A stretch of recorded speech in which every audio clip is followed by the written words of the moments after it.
अब्दुल्ला मुजाहिद जो है उन्होंने चाबहार पोर्ट की हमायत कर दी है। अफगानिस्तान ने भारत की साइड लेते हुए यूएस को कहा कि यूएस कौन होता है सैंक्शंस लगाने वाला, यूएस को सैंक्शंस नहीं लगानी चाहिए, बिल्कुल भी नहीं लगानी चाहिए, क्योंकि इससे अफगानिस्तान का भी बहुत भला होगा। तालिबान सरकार अब चाबहार में एक विशेष जोन बनाना चाहती है ताकि अंतर्राष्ट्रीय व्यापार किया जा सके। अफगान तालिबान कहते हैं कि अफगानिस्तान के लिए चाबहार पोर्ट जो है वो एक ऑल्टरनेटिव है जो पाकिस्तान की कराची की पोर्ट है। यानी अफगानिस्तान ने पहले तो पाकिस्तान को तगड़ा जख्म दिया और फिर उसे बाईपास करने की बात लिखकर उसके जख्मों पर नमक भी रगड़ दिया। इंडिया तो चाहता ही नहीं है कि पाकिस्तान सुरखरू हो। अच्छा, वो तो कोई ना कोई प्रोपेगेंडा हमारे लिए हमारे खिलाफ करता ही रहता है। तो हम उसके प्रोपेगेंडा में ना आए, बात है तब। तुम्हारी जितनी भी खुजली है ना, ये 26/11 की, और हम अजमल कसाब को तुम भेजो अजमल कसाब को एक बार फिर से तुम भेजो, फिर देखना तुम्हारे मुल्क का ऐसा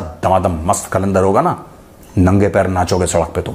हम तो उस पाकिस्तान में रह रहे हैं कि जहाँ के प्राइम मिनिस्टर को वो यूएसए जाता है तो वो उनकी गवर्नमेंट उसको बरहना कर देती है, कपड़े उतार देते हैं जी, बरहना कर देते हैं। शहबाज शरीफ साहब जो बात करते रहे ना, उन्होंने यहाँ तक स्टेटमेंट एक दी कि मैं कशकोल पकड़ के नहीं भी जाता तो जहां भी जाता हूँ वो समझते हैं कि कशकोल लेकर आ गया। कहते मैं कशकोल लेकर नहीं जाता हाथ में, लेकिन वो समझते हैं कि कशकोल लेकर आ गया, कहते हैं कि देखो कशकोल लेकर आ गया। चाइना पाकिस्तान की पूरी नहीं सुनता।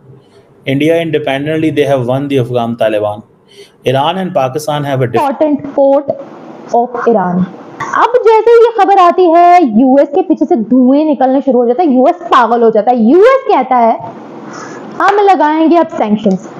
यूएस के व्हाइट हाउस से भी खबरें आती हैं, स्टेट डिपार्टमेंट के स्पोक्स पर्सन भी कैमरे पर आकर बड़बड़ करते हैं कि हाँ हम सैंक्शंस लगाएंगे, बड़ी बुरी सैंक्शंस लगाएंगे, इंडिया पर भी सैंक्शंस लगेंगी, जो कंट्रीज ईरान के साथ ट्रेड करेंगी, बिजनेस करेंगी, उन सब पर सैंक्शंस लगेगी। तो यूएस को पहले ही झटका आ जाता है, पहले ही उसको हार्ट अटैक आने वाली तबीयत हो जाती है। उसके बाद क्या होता है, उसके बाद अभी एक रिएक्शन जा रहा है अफगानिस्तान का। बहुत बड़ी खबर है कि अफगानिस्तान ने भारत की साइड लेते हुए यूएस को कहा कि यूएस कौन होता है सैंक्शंस लगाने वाला, यूएस को सैंक्शंस नहीं लगानी चाहिए, बिल्कुल भी नहीं लगानी चाहिए, क्योंकि इससे अफगानिस्तान का भी बहुत भला होगा। ऑलरेडी अफगानिस्तान इतने ज्यादा क्राइसिस में गिरा हुआ है, सैंक्शंस पे सैंक्शंस अमेरिका उन पर लगाता है, बेचारे सैंक्शंस बर्दाश्त करते हैं। जब से तालिबान हुकूमत आई है तब से अमेरिका ने तो उनकी ऐसी खींच के उनको पीछे से हंटर मारे हैं कि बार बार उन पर सैंक्शंस लगाता है और उनको माननी पड़ती है। तो वो कह रहे हैं कि जरा थोड़ा रहम करें, हम भारत के साथ हैं, हम इस पोर्ट के हक में हैं, क्योंकि इससे क्या होगा, एक तो अफगानिस्तान की गुर्बत रिड्यूस होगी, ट्रेड बढ़ेगी, इकोनॉमी बढ़ेगी, जीडीपी बढ़ेगी।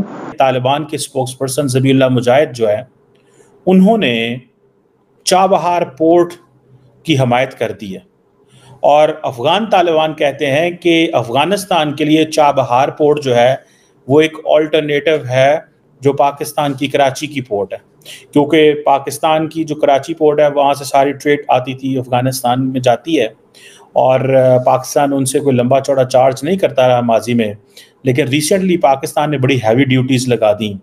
उसकी एक वजह ये थी कि हो ये रहा था कि पाकिस्तान के जितनी भी एक्सपोर्ट, जितनी भी ट्रेड अफगानिस्तान इंपोर्ट कर रहा था वो असल में पाकिस्तानी करते थे।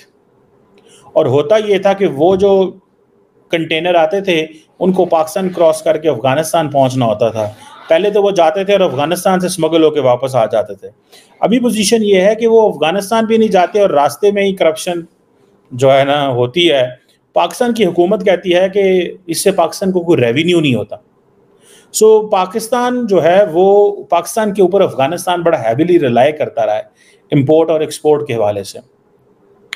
अब चाबहार पोर्ट जो है वो जारी बात है एक एज एन अल्टरनेट रूट के तौर पे सामने आया है और अफगानिस्तान की जो डिपेंडेंस है पाकिस्तान के ऊपर वो कम हो रही है। अगर आपको याद हो ये तो एक और इंडिया जो है वो अफगानिस्तान तक आउटरीच कर रहा है।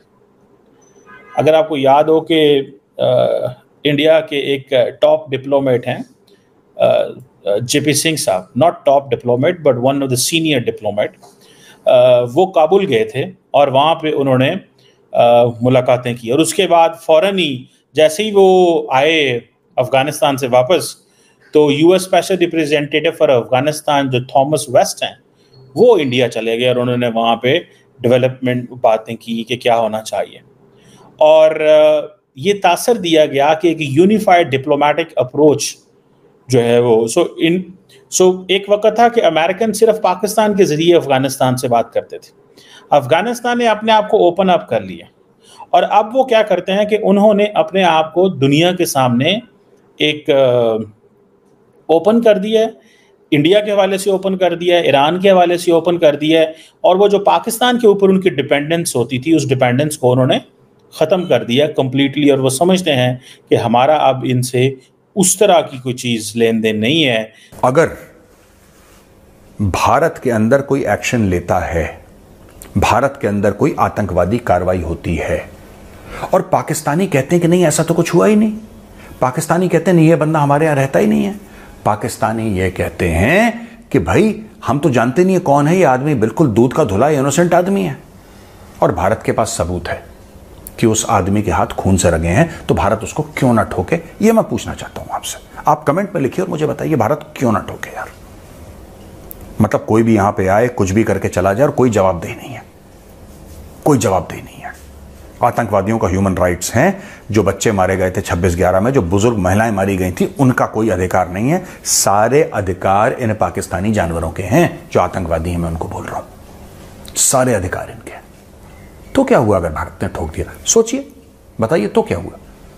और मैं ये भी चाहता हूं आप नीचे कमेंट्स में लिखें, क्या भारत को, अगर भारत ये काम कर रहा है, अगर भारत ये काम कर रहा है, तो क्या ये कार्रवाई भारत को ऑन रखनी चाहिए कि अज्ञात जाते रहें और पाकिस्तानी आतंकवादियों का नंबर गिरता रहे।